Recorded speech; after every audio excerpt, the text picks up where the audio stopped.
Got a little review for you today. A bit of out there in terms of what I usually review, but uh, this was something I watched with my friend Raj, and it's a movie he came up with. I had never heard of it, but I actually liked it, and I liked it more than he did. Um, and I'd give it an 8.7 out of 10. I think it's a very good film, and I'm probably going to rewatch it soon. It's a movie called In Bruges. It's a very dry kind of British comedy, but I thought it was pretty poignant. It's certainly very well directed, and the cast just in general is very top notch, and it also gets a lot of laughs out of you. There's a lot of Harry Potter actors in this. It's like Harry Potter overload. I will bring them all up.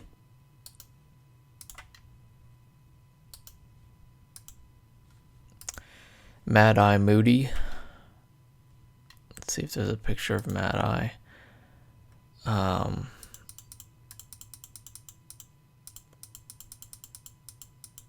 Anyway, you know him. Mad Eye Moody from Goblet of Fire.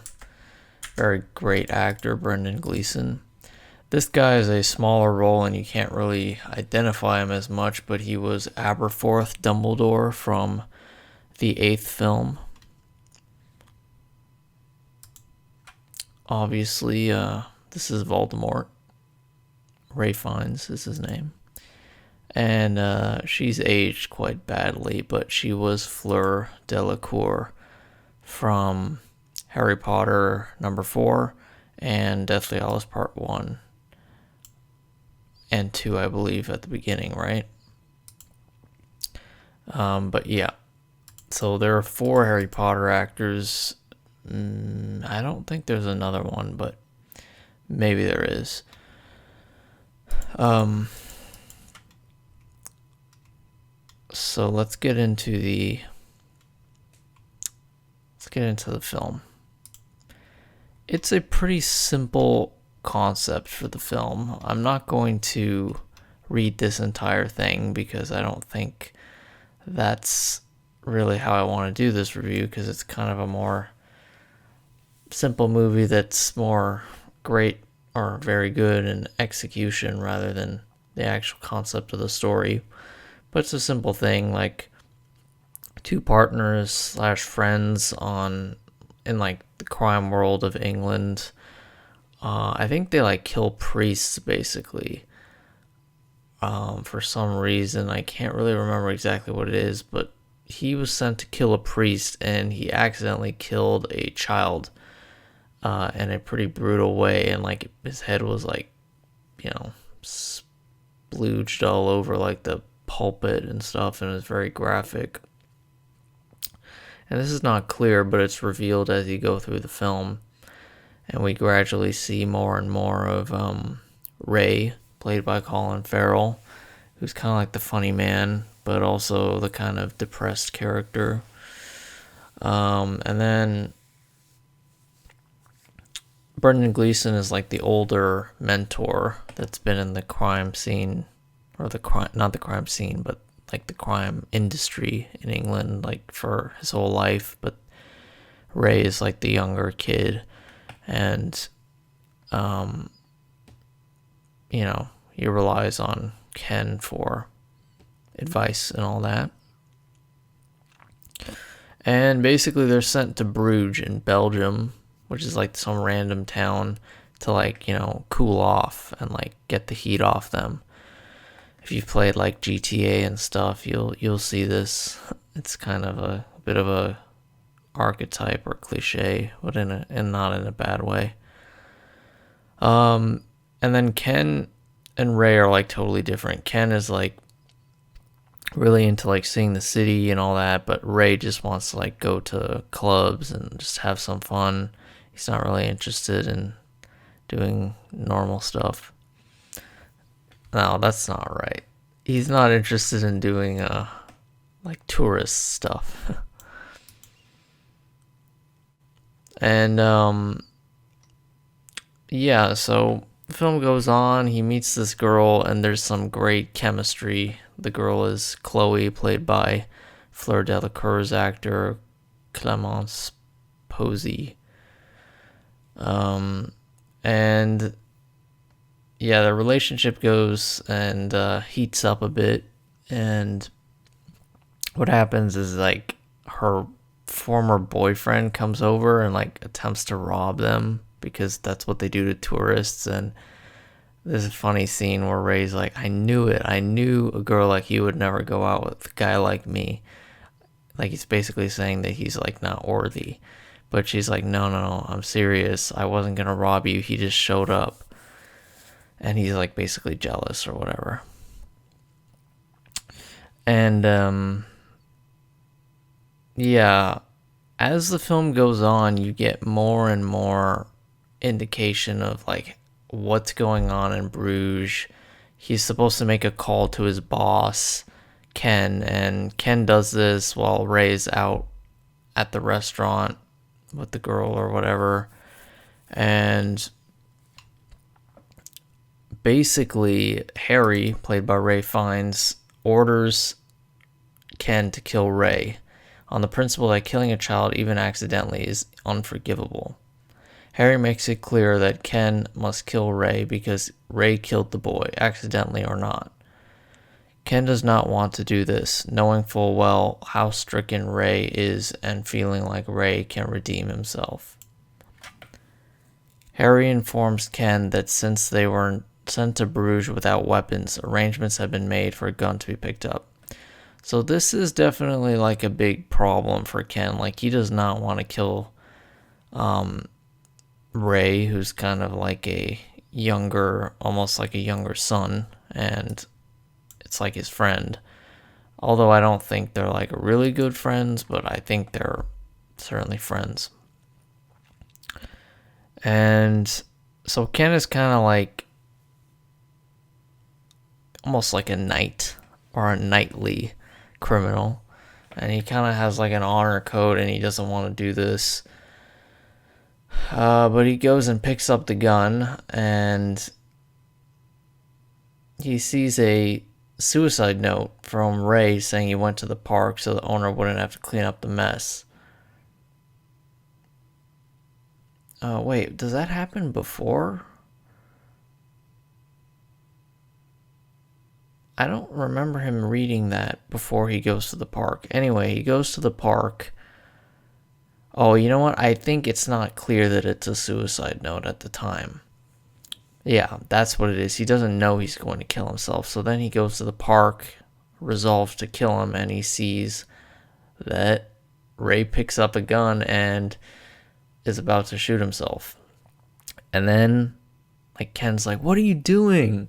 And it's this very funny scene. You know, it's dark comedy.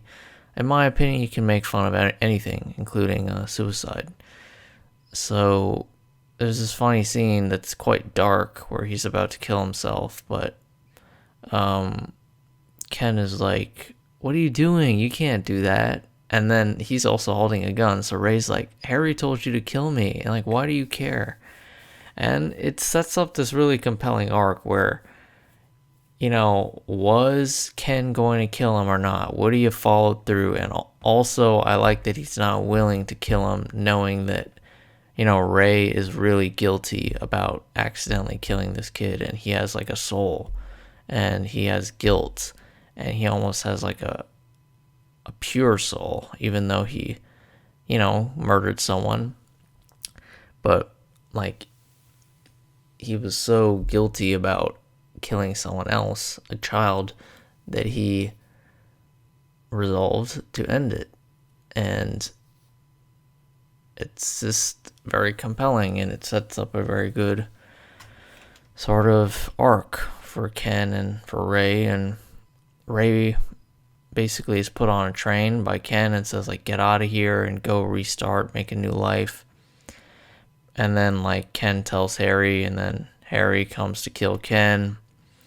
And basically, Ray's train basically doesn't get where it's going, and he comes back and he reunites with the girl, and Ken basically sacrifices himself to warn Ray, and the film ends with Harry chasing down Ray in sort of a comedic but poignant scene. Harry actually kills himself because he accidentally killed a kid too, and he's like a man of principle. It's slightly like absurd and comedic that he does that, but that's part of the film. And the film ends ambiguously with him with the girl being loaded into an ambulance, and it's ambiguous whether he survives, gets the girl, and whether he leaves Bruges, which the whole film is sort of taking the piss, to quote British slang, taking the piss on Bruges, which is this like very pretty Belgian town, but for some reason the younger guy, Ray, just hates it, and he thinks that's what hell is, like never being able to leave Bruges. So it's, yeah, he speculates that an eternity in the city of Bruges is hell, and he declares that he really hoped he wouldn't die. I know I very much skipped a lot of stuff in that, but I did that because this movie is definitely way better if it's just watched, mainly because it's a comedy, and also it's kind of just like I don't like to use the word vibe because it sounds like I'm some, Gen Z loser. I am Gen Z. Okay, I guess. Okay, fine, I'm a Gen Z loser. But no, I mean like in the sense that I sound like I don't know. I sound like a prick when I say like it's a vibe, but I don't mean that. I mean it's a vibe film where you can just like relax and just kind of disappear into the movie. It's not like a movie you have to obsess over the plot, and there's like a million different details and what does the direction mean, all that stuff. It's just a very competently directed, funny film that's got like some parts that are genuinely hilarious, but other parts that are very serious, and sometimes you don't understand the accents of the actors because I think Colin Farrell's like, I think he's Irish, and I'm pretty sure he's Irish. Yeah, he's... What else is this guy in? I know he's a good actor. I haven't really seen much. In Bruges.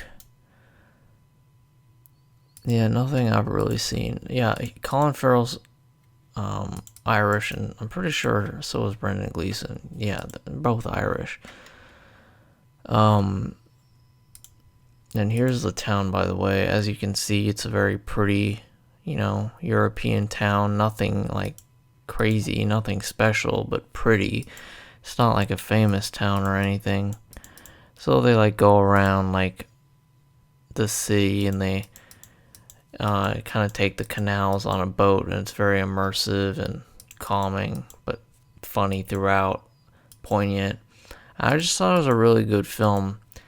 And I'm going to watch it again for the reason that I enjoyed vibing to the film, and don't judge me for using that word. I don't like the word, but it's how you describe it.